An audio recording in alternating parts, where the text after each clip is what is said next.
ఇప్పుడే చెప్పారు పెద్దలందరూ, ఇది శాంతి సమావేశం కాదు, ఇది ఒక వినాయక చవితి యొక్క కోఆర్డినేషన్ కమిటీ, సమన్వయ కమిటీ అని చెప్పి బాట్సారి జన్న గారు, అదేవిధంగా మా కన్నల్ నిజాం ఎంపీ, మాజీ ఎంపీ గారు అన్నారు.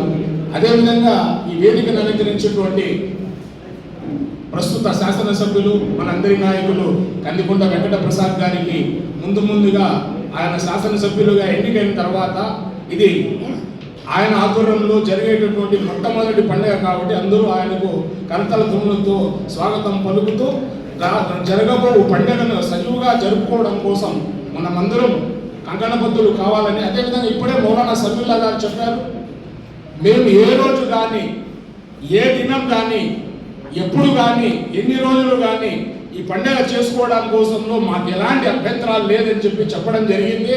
అదేవిధంగా ఈ కదిరి ఒక విషయం చెప్పదలుచుకున్నా, ఎప్పుడో 360 సంవత్సరంలో ఉంటే దాదాపు 364 రోజులు మనం ఏం చేస్తామంటే రే అన్నా గరిగనే గెంగే అనేది, రే ఉన్నాయే హాంగిరే అనేది. కరెక్ట్ ఏదో ఒక సందర్భం వచ్చినప్పుడు రే ఉదర్నకోరే ఇదర్నకోరే అనేది ఎందుకు వస్తుంది ఇది అనేది నాకు అర్థం కాలే.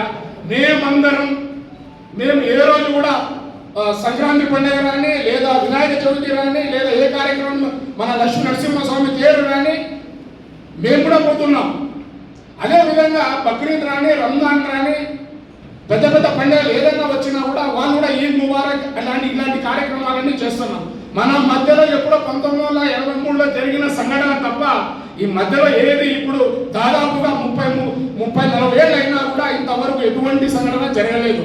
కాబట్టి మనం అందరం ముందు మాదిరి కలిసిమెలిసి అన్నదమ్ముల మాదిరి చేసుకుందాం.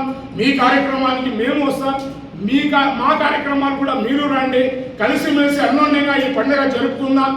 మన ఎమ్మెల్యే గారు ఈ కదిరి పట్టణం మీద ఒక సినిమా ఉంది, శ్రీమంతుడు సినిమా.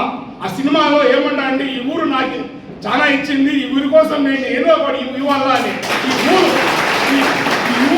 ఈ ఊరి కోసం ఆయన చాలా చేశాడు, ఈ ఊరి ప్రజల బాగోగుల కోసం ఆయన చాలా చేశాడు, ఈ ఊరి మంచి కోసం ఆయన కంకణబద్ధులు అయ్యాడు. కాబట్టి ఆయన అందరూ కుల మతాలకు అతీతంగా సహకరిద్దాం, కదిరి శ్రీమంతుడి పేరు నిలబెడదామని చెప్పి సందర్భంగా తెలియజేసుకుంటూ సెలవు తీసుకుంటున్నాం. జై భారత్.